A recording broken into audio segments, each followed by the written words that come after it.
Good morning, everyone. It's my pleasure to start this webinar on subject-specific approaches to external quality assurance. This is the second ENQA webinar.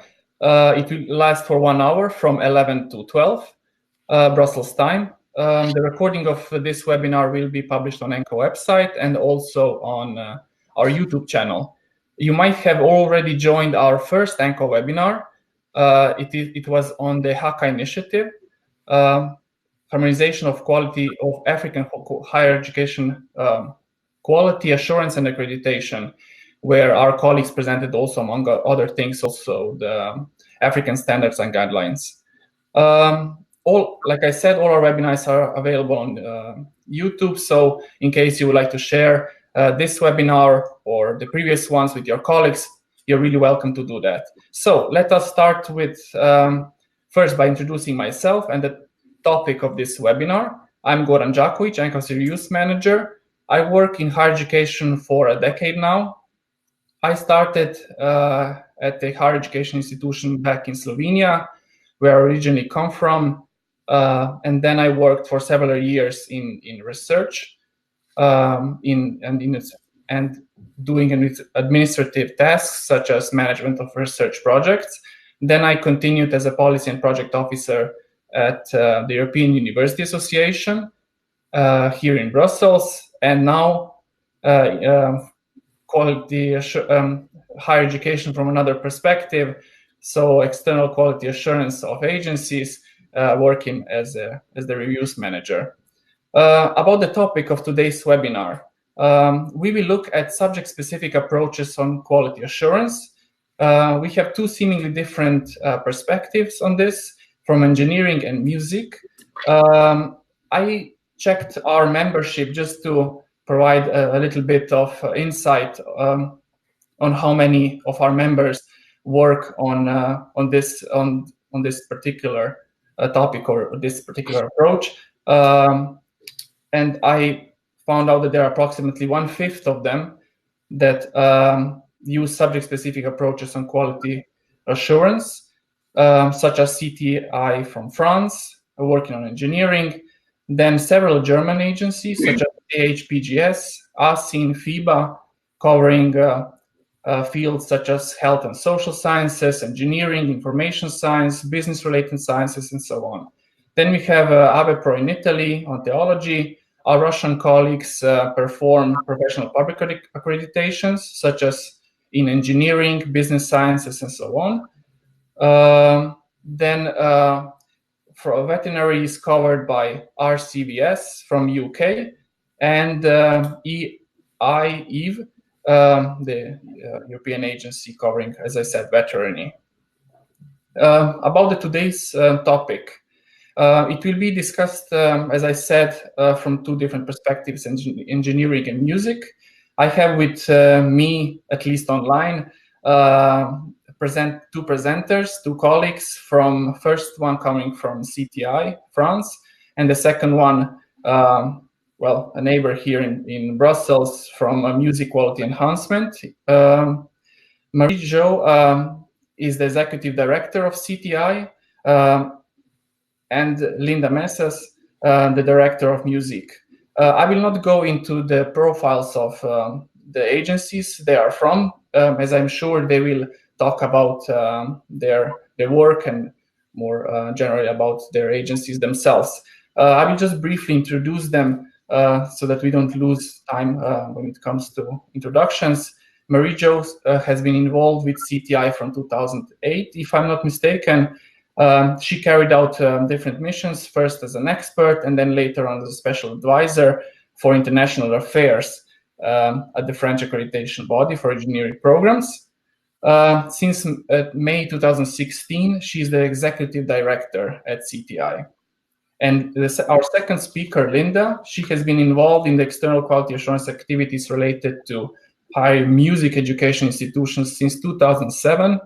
So also very broad experience in the field. First, she engaged with the European Association of Conservatoires, contribute to the development of standards and procedures to review higher music education institutions, and she coordinated several joint review procedures with various national quality assurance agencies across Europe. At the moment, she serves as the director of the agency. So indeed, we have two experts with broad and deep knowledge on the topic, and I look forward to hearing from them and discussing with them the specificities of a subject-specific approach to quality assurance.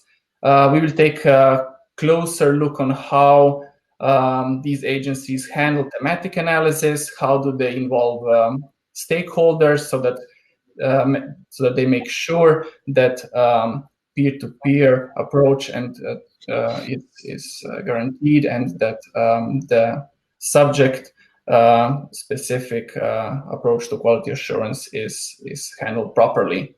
Now, before we start, I would invite you to use our chat function. You see it in the corner, right bottom corner. There is a chat pod where you can write down your questions related to the webinar. I will come back to these questions then later after the two presentations are performed, and I'm sure we will have some time to go through all of your questions. Marie-Jo will speak first. Linda will go second. So what else is left than to invite you, Marie-Jo, to speak first? Let's say 20-25 minutes, please. Okay, thank you very much. The phone is yours, if I say so. Should I put on the camera or not? Okay, thank you very much. So it is a pleasure and an honor to speak today and talk about our practice in engineering. So there are many slides which I thought interesting to keep as a documentary, and I will skip some slides quite quickly so that we can respect the time schedule. And you can later on read maybe more information on certain slides in order not to lose any time. So, sorry, I have to skip, I skipped one slide, sorry. I'm not familiar yet with the usage. So I will give a general presentation of the agency, its contacts and activities, and then the specificities, and then speak about the core subject of today, the subject-specific quality assurance, and with international cooperation, which seems very interesting regarding our topic. So you have already heard in the presentation that we are dealing with engineering degree programs, and I will start with the presentation of the agency.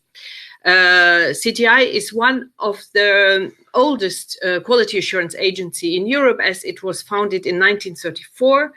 It as a commission to take decisions in those days of the creation of new higher education institutions that were private. There are 32 members of the commission, and I will get later on back to this, the profile of the members. There are also, of course, a whole file of experts, national experts, international experts, student experts, special advisors. We have permanent staff, an administrative operator for finance and human resources, a registry at the Ministry of Higher Education that registers all applications and decisions, and which makes an equivalent of 14 full staff time members. And we are members of ENQA and on the ECHA register.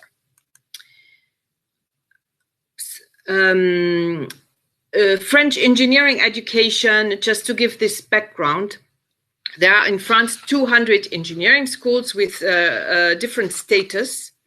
Some are private, some are public, dependent on the Ministry of Higher Education, others from other ministries. There are globally 39,000 engineering graduates per year in France and 850,000 engineers in activity. Okay, sorry, there's some problem with the slides, sorry. There is a periodical compulsory evaluation for all engineering degree programs every 5 years if everything is fine. Otherwise, institutions get a shorter accreditation. CTI takes the decision for private institutions, and the relevant ministry takes the decision for public-owned institutions upon a recommendation by CTI. And in over 80 years, it has happened only once that a ministry would not follow a recommendation by CTI for political reasons. This year, 2018-2019, we visited 69 higher education institutions in France and evaluated 310 programs for national accreditation, and at the same time, combined with the procedure, we award or do not award the EURACE label, which is a European quality label for engineering programs. We also do accreditation procedures abroad, only, of course, upon request, whereas for the French institutions, it is compulsory. They may ask the recognition of the degree in France or the EURACE label or both. And very often we do a combined procedure. In that case, when we go abroad, we never go abroad without getting the authorization of the national authorities. And when there is an agency, we contact the national agency. We only deal with master level programs, and you see a list of countries where we have been operating for the moment. And now I will talk a little bit about the specificities. As you will see, we have in France a particular situation. So the engineering degree is a 10-semester 300 ECTS degree. There is no intermediate degree in engineering. There is no bachelor degree in engineering. To be able to have the title of an engineer, you have to go to straight through the master level. The profession is not regulated, which means there is no professional association, but the degree is protected by law, which means that the graduates, they achieve with their degree an academic grade of a master and a professional qualification, the title of engineer, which is important for our activities, as in our mission, we are defining the profile of the engineer of today, of course, and of the future. And CTI itself draws up the standards and guidelines. It is not imposed or suggested by any other body, which means we are consulted on any issues relating to the engineering studies or profession. And we are also involved in recognition issues in other countries, and which has, of course, an impact on our activities as a quality assurance agency. As we have to define the profile of the engineer of today and of the future, we have to be, of course, very much aware and attentive to all evolutions in society, in technology, and make sure that the graduates are what industry and society need. And so we put an emphasis on the expert panels, of course, and we have really a very strong involvement of the state with the stakeholders. And thematic analysis is an important part of taking into account all kinds of opinions. So it starts with the expert panel, where for each evaluation procedures, there are 2 CTI members who sit on the commission, one representing academia and one representing industry. And then we have at least one expert from the engineering field of the program, one international expert, and one student expert. And in some other countries where we have good links with the national agency, they send us observers for exchange of good practice, of course, but also for us to get good information on the national context. The composition of the commission itself. I started the presentation saying there were 32 members. half of the members represent industry. And even in this half, they are split in different representatives. They represent the employers' organization, people who hire engineers, and also they represent trade unions and engineers associations, the engineers themselves, the graduates themselves. The other 16 members are representing of academia, from representatives from different ministries and experts in science and technology. Our experts may have different profiles. They represent industry or academia. They can represent, of course, engineering, but also other expertise like quality assurance, pedagogy, international relations, and of course, student experts. And we have always external special advisors for different topics, working groups, who help us think about our procedures and the generic profile and expected competency of an engineer. Our stakeholders, stakeholders are already represented in the Commission itself.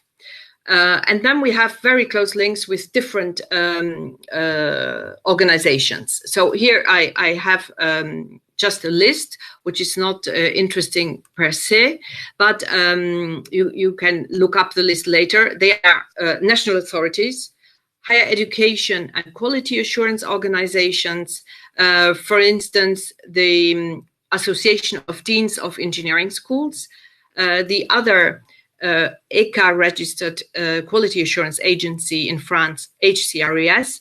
HCRES evaluates institutional level, research, and bachelor, master, doctoral programs. We evaluate engineering programs. So we have a close cooperation with them for engineering schools. And of course, the Students' Union, which is very helpful to have the students' experts, for example. Other stakeholders are, of course, professional organizations and international French organizations that operate internationally. And we have, of course, and it will be the last chapter of my presentation, many close links to international organizations. I will come back to some of these. And how are they involved? So, as I said before, our members are from different, have different profiles. So they sit on CTI's board and they are taking decisions at the plenary sessions. Then we organize working groups and steering committees on many different topics.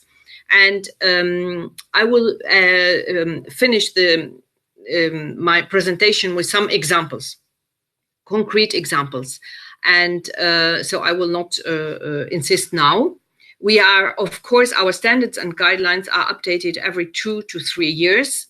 And we use these meetings and exchanges with stakeholders, of course, to update the standards and guidelines, which are always sent out in the draft version to our stakeholders before validating the final version and publishing it. Then I will come back later to example 2. And I have already talked about the coordinated procedures with HCRS. So we have close link to the other agency.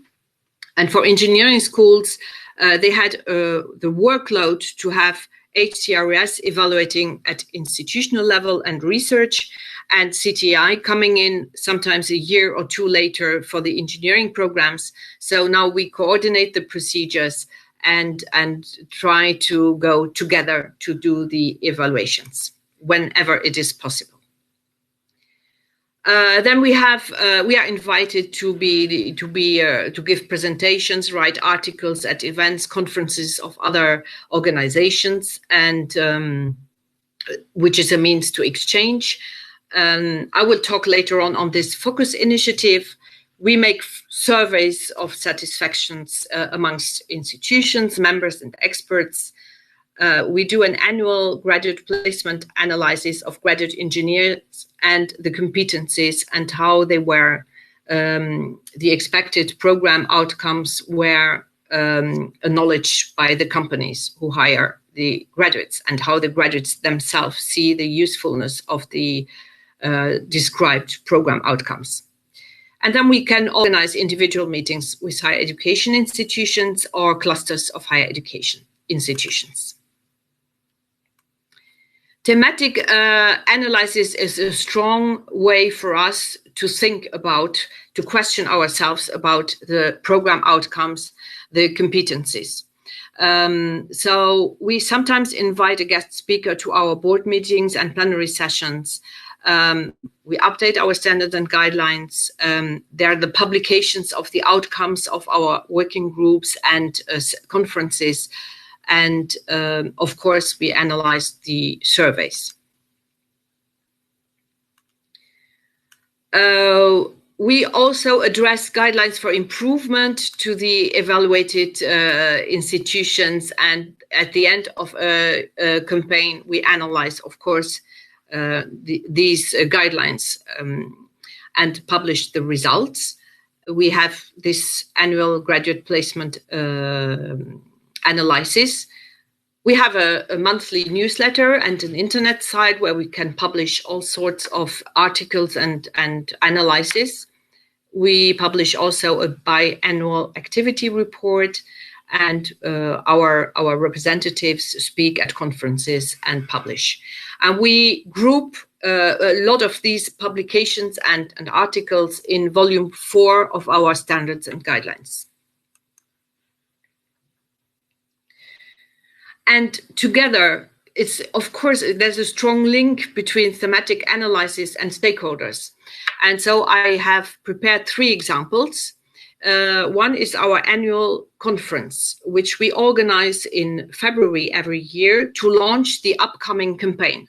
The first aim is, of course, to provide information to the concerned higher education institutions.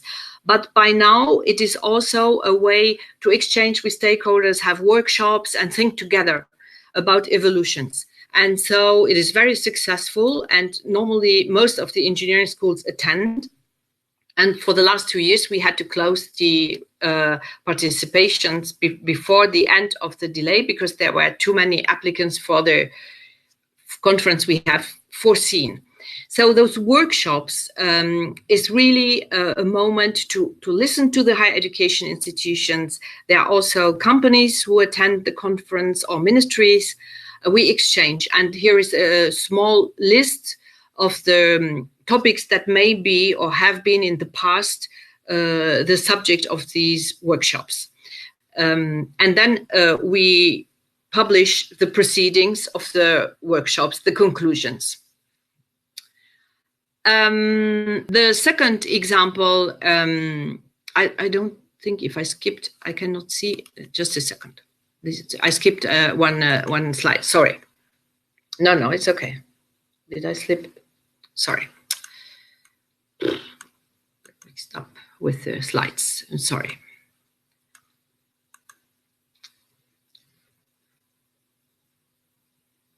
Yes, I skipped before, excuse me, the first example. The evolution of our standards and guidelines is, of course, very important, and it has an impact on our procedures. And we use workshops, steering committees. We invite our stakeholders to participate, and sometimes guest experts. And then it has always an impact on the procedures. For example, we changed the focus we put on the higher education's internal quality assurance. We changed the preparation of the on-site visit, and it has also an impact on our criteria, like the balance between the group of subjects. Should human sciences be taught in a more important way or not, etc. I have talked already about our annual conference, and my third example is what we call focus initiative. We use the campaign of the external quality assurance, and we ask the involved institutions not only to submit their self-evaluation report, but also a short document, 2 or 3 pages, on how they deal with some specific topics, such as innovation and entrepreneurship. How do they make sure that their students get in touch, get a link to those topics, and how do they deal with it inside of the institution? And then, of course, we analyze the responses and publish our analysis. Sorry. And then I will finish my presentation very briefly on our international cooperation. As I told you before, we have, of course, a common reference, which are the ESG. We are members of ENQA and on the ECA register. We are also members of other associations or networks of quality assurance agencies. For example, FRACSUP, which is a network of agencies from French-speaking countries. We have a lot of bilateral agreements for close cooperation with specific organizations or networks or agencies. And I highlighted all the professional organizations abroad with whom we work towards the recognition of the foreign and of the French degree in both countries. We have very recently signed an agreement with Engineers Australia, for example, to facilitate the professional mobility of graduate engineers. And my last slide is, of course, why do we do all this international cooperation? It's, of course, to exchange good practice. You learn always from each other. It has meant to participate in European projects, to do joint procedures, sometimes a thematic analysis on shared issues. It gives us sometimes access to international experts, and in our case, recognition of professional qualifications, which is very useful for the graduates. And that's the end of my presentation, and we will take, of course, questions later on. Thank you very much. Yes, Marie-Jo, can you hear us? Yes, okay. All right. So I just thanked you for your presentation, and actually I would like to invite you to answer the question we just received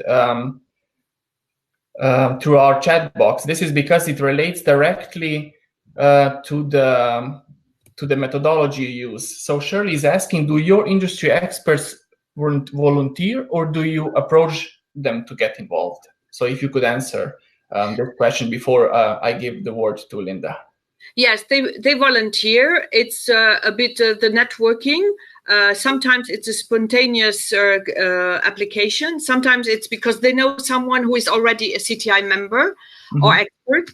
And, you know, as all engineering programs have to be accredited through a CTI procedure, CTI is very well known in France as a reference for engineering. Yeah. So people apply spontaneously, yes. All right, good. Now, there is one more question on how do you get data on graduates' placement, Evelina is asking. And then we will continue with... Yes, that is part of our close cooperation. There is an association in France of graduate engineers, and they do an annual survey every year.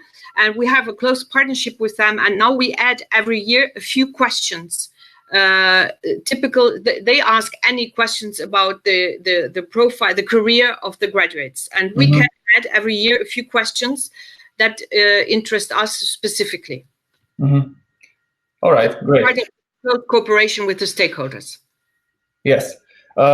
Great. I hope this answered Evelina. We will get back to the questions after the second presentation. So let me now invite Linda for her presentation. Linda, the floor is yours. Thank you. Good morning, everyone. Thanks to ENQA for the initiative for this webinar, and thank you as well for inviting MusiQuE. I will follow the same structure. That's not the right button. This one. For my presentation as Marie-Jo. So I'll present shortly the agency, the context and activities, then some specificities, then the essence of subject-specific quality assurance, and then what we do about cooperation at national or international level.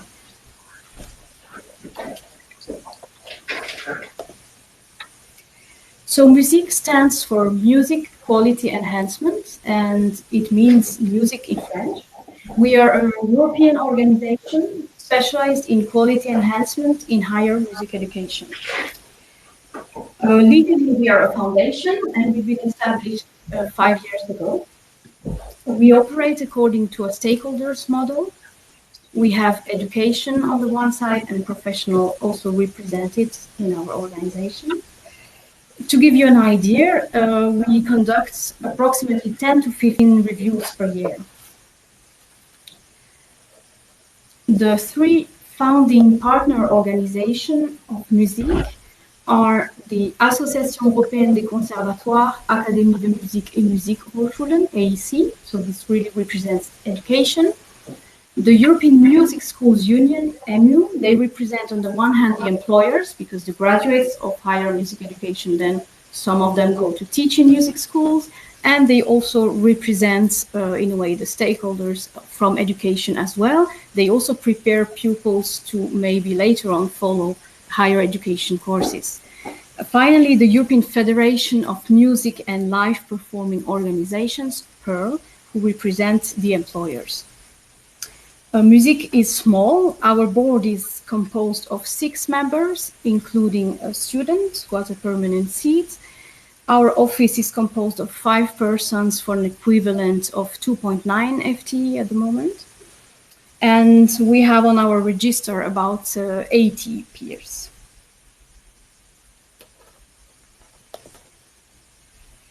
We conduct quality enhancement reviews as well as accreditation procedures, either for institutions or for programs or for joint programs. We also conduct joint procedures with national or international quality assurance and accreditation agencies. We'll come back to this later. It can be a very close cooperation where we really merge the standards between the agencies, where we jointly appoint review teams, etc. Outside the scope of the ESG, we also provide the following services. We evaluate research activities of conservatoires. We review pre-college institutions or programs. So this is the education which is just before higher education, meant for pupils who wish to undertake professional careers. We conduct consultative visits, and recently we've also started to coordinate benchmarking projects between institutions. So to describe ourselves shortly, we respect the special characteristics of higher music education. And for us, this is really at the core of subject-specific quality assurance. We bring an international dimension to quality enhancement. We encourage institutions to reflect on their own practice, on their development challenges, and we make sure that quality assurance is more meaningful to teaching staff and students. We also offer tailor-made services and innovative approaches to external review. I will come back to this later.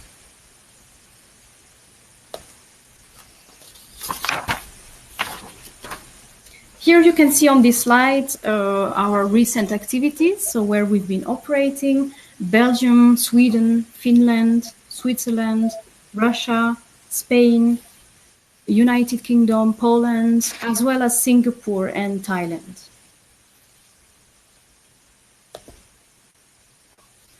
So what are the specificities which justify the need to develop subject-specific quality assurance? In our sector, there are some specificities to be taken into account. I've listed the main ones here. Entrance examinations, so conservatoire needs to assess their applicants through entrance examinations, which may be live auditions with juries of teachers.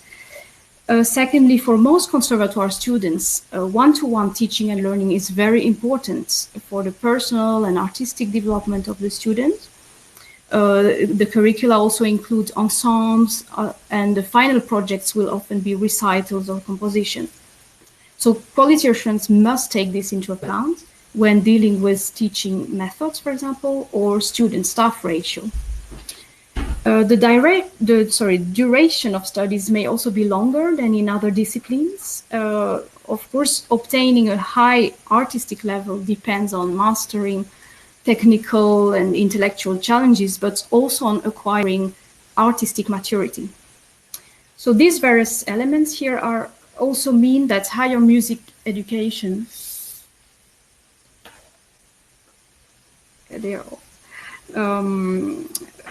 requires specific resources, human resources, financial resources, also some special facilities. Finally, I want to highlight that many conservatoire graduates employ themselves as freelance artists. So they combine various professional tasks, for example, performer, teacher, leader, community musician. And in relation to quality assurance, such a working pattern will be difficult to capture in employment statistics, for example. So in our view, subject-specific quality assurance is about understanding the diversity of the discipline. It's about speaking the same language than people in the institutions. And it's about looking for quality assurance tools that make sense to students and teachers. I'll come back to each of these points.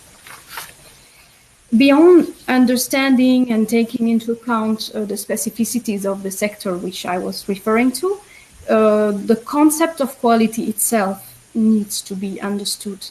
In our sector, there's somehow a tension between standards, which we refer to as musical standards, and quality, which we refer to for educational quality.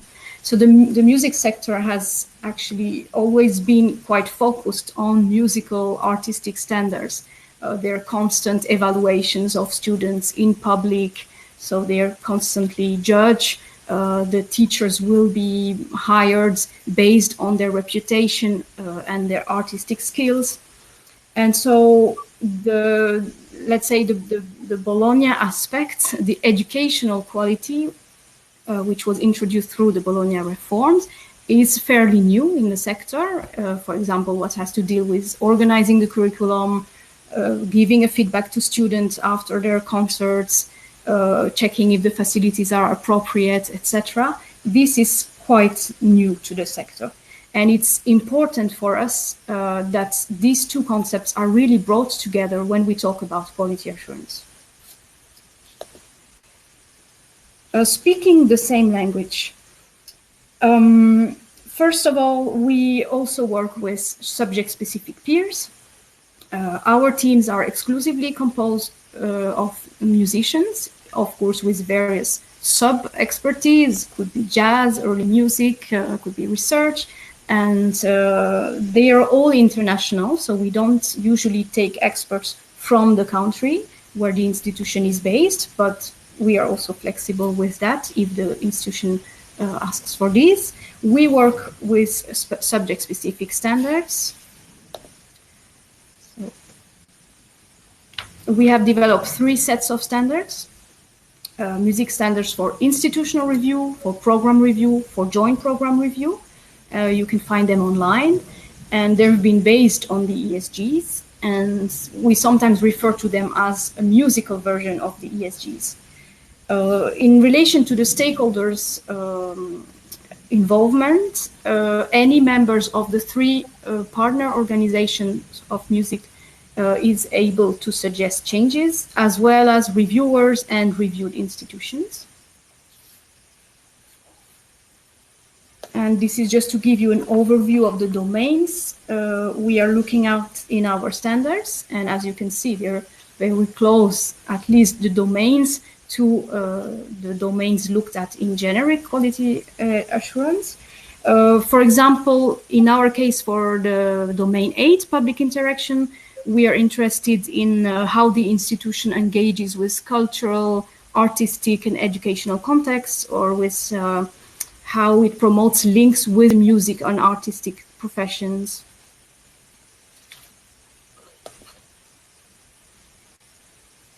Another point, and that is through our work with the European Association of Conservatoires, we can link our procedures with a sectoral qualification frameworks, which was developed by the AEC.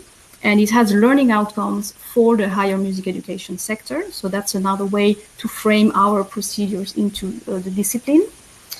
In relation to site visit schedules, we also always make sure that peers have the opportunity to attend classes, to attend concerts, as well as performances or projects of students to really see what is being produced in the conservatoire. We are lucky to have the flexibility enabling us to adjust to the needs of the institutions. And at this moment, there is a sort of trend that we are often asked to provide an external dimension of the institution's internal quality assurance. So I think that's somewhere maybe where subject-specific can also be of help to really come closer, dig into the subject aspects, while maybe national agencies may look at the overall institution or university. In terms of trend analysis, we don't do as much as CTI. Every 2 years, we publish an analysis of our review reports, and we highlight, of course, the trends across the institutions or programs we've reviewed. We then present this trend analysis to the European Association of Conservatoires, and they are then the ones to take action if there is a need to develop some workshops or to provide some continuous professional development to representatives of conservatoire members, for example. Finally, always with this idea that we want to try to be even closer to students and staff, and that the link to do that is the discipline, we've recently developed a new approach, which we call the critical friends approach. So there is always the usual review, which takes place, for example, every 6 years, where you have a team of peer reviewers coming to review the institution, but we have added steps to it. And these are that at department level, there will be one critical friend for one department. So that will be a person, usually in our sector, a renowned expert with renowned expertise. The person will come at the department, spend there 2 or 3 days to really get immersed into how the institution is working. They will have both informal and formal meetings with students, with teachers, with management. They will, of course, attend classes and lessons. Then they will write a report, which is structured according to these 8 domains that I've been presenting to you earlier. The institution is then asked, or the department, to respond in the form of an action plan so that there starts to be some improvement. And this same visit happens again, usually about 3 years later, to see how there has been progress by this department. And there is again a report and again a response by the institution. So all this enables the institution to have really a permanent care for quality assurance. And that's actually my next slide. So the first results have been quite positive. There is really a more personal contact to the students and teachers, and it also makes them in a way engage more positively with quality assurance. They want to contribute, they understand better what it's about, and that it's actually really related to what they do. So it speaks their language. It takes both aspects of the concept of quality into account, the aspects I was referring to earlier. There is a strong focus on quality enhancement also because the recommendations are really precisely tailored to each department. And the quality assurance workload is more evenly spread during the years. And so there's really this permanent enhancement of quality in the system. So to conclude my presentation, just some words about our corporations at national or international level. We are an affiliate of ENQA since 2015. We are registered on ECAR since 2016. We are also founding member of EASPA. EASPA is the European Alliance for Subject-Specific Accreditation and Quality Assurance. And it brings together various fields such as public administration, engineering, physics, chemistry, informatics, food studies, medicine, or also tourism. So it may be interesting for those of you who are indeed interested into a subject-specific quality assurance to have a look at this website and how these different organizations are similar and different at the same time. Finally, so we have bilateral agreements with another international agency like ours in the field of arts, ENQA, and we conduct together with them joint reviews of arts universities. Otherwise, we are very eager to cooperate with national agencies.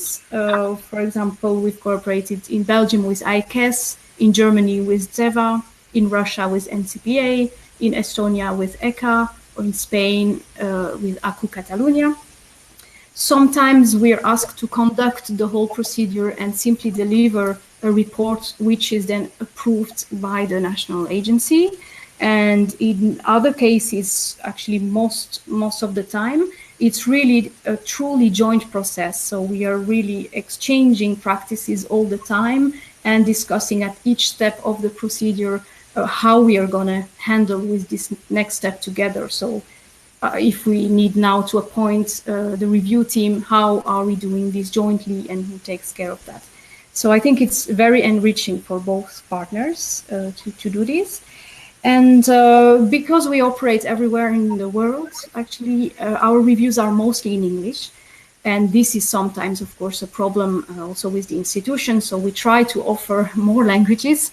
And at the moment, we've conducted reviews in Spanish, French, German, and Russian. So this was MusiQuE in a nutshell. And I look forward to the questions and the discussions. Thank you, Linda, very much. Now I see that there's one question related to your work. Basically, Evelina is asking if you can tell us more about the analysis of the review reports you're performing. Yes, so the trend analysis.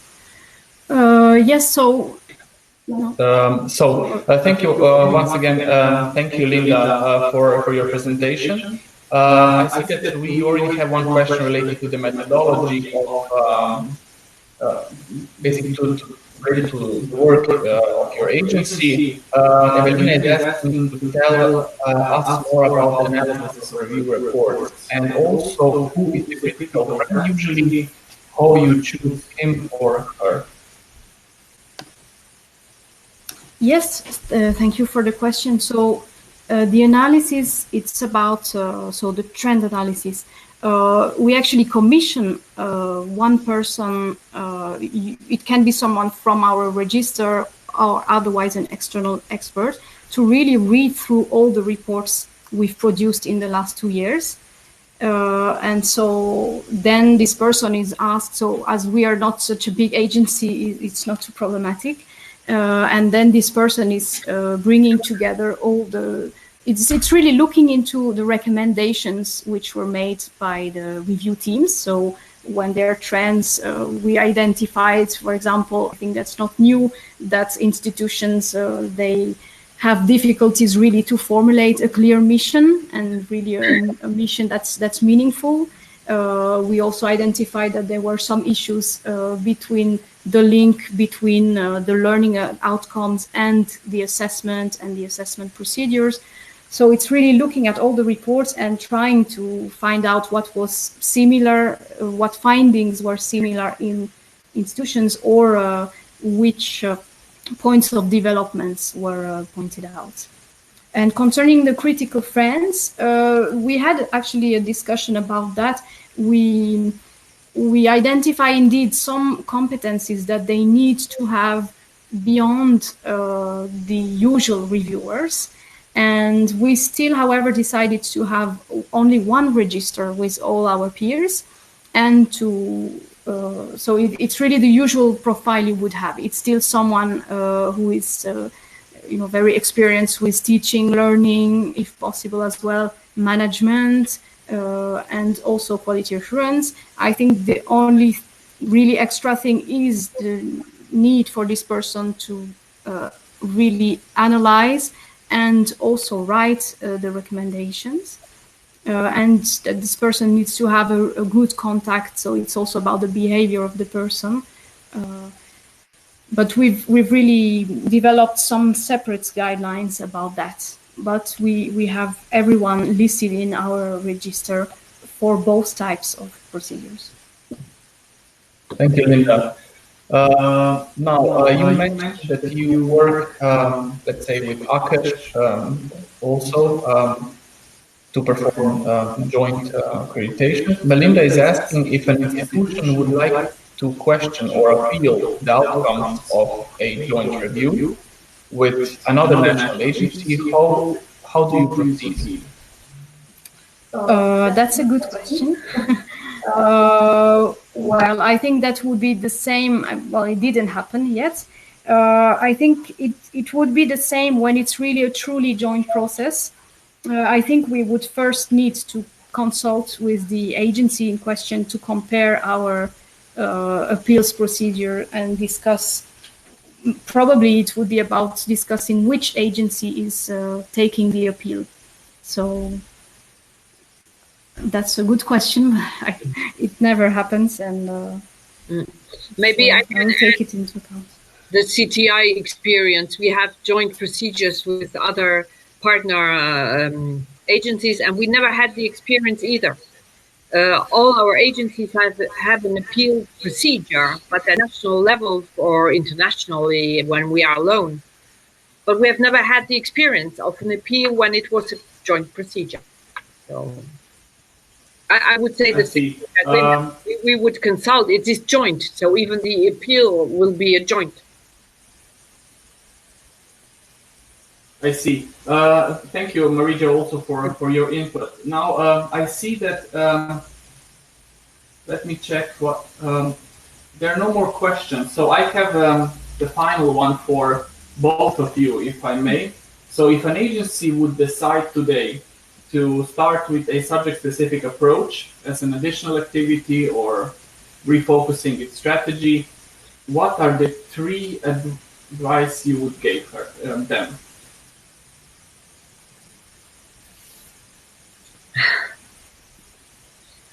Well, if I may start, I would say it is about the question we asked ourselves probably when we prepared our presentation, and what is the main findings. And I think in both what came out in both our presentations was the strong links to the professional and to the people from the profession we are training.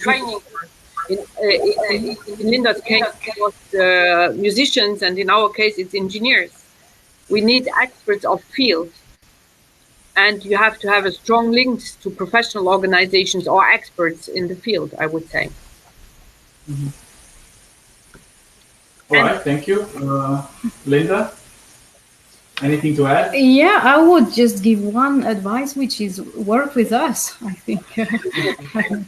And otherwise, of course, we recommend to use peers of the sector and standards.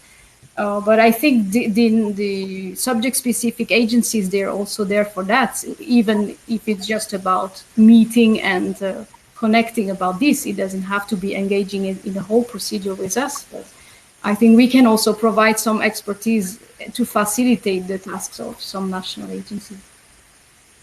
Thank you. Well, since we have 3 minutes left, I have one more question.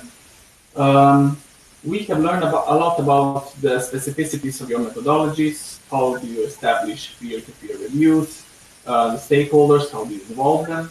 But now my question goes to the redesign of methodologies. You already touched, both of you, briefly on this matter. Is there anything specific you would point out in this regard? Marie-Jo, perhaps first. Well, I think in that case, it is very important, the surveys, the satisfaction surveys, the feedback from the institutions, and the feedback from the experts who do the evaluation procedures, and how they perceive certain aspects of the methodology.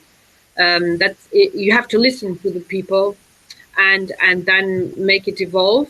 then there might be new needs coming up or new evolutions, and also the exchanges. And linked to your first question, use the networking, as Linda said, and ENQA is also a very good means to exchange. We have the same issues, more or less, all of us, and to take the good example from someone else and apply it in its own agency is very useful. All right, thank you. Linda? Actually, yes, I have nothing to add. I fully agree with what Marie-Jo said. All right, then what else is left than to thank you all for your attendance to this webinar, but let me first emphasize that you will receive a feedback survey, and I would like to kindly invite you to fill it in and add suggestions for future webinars.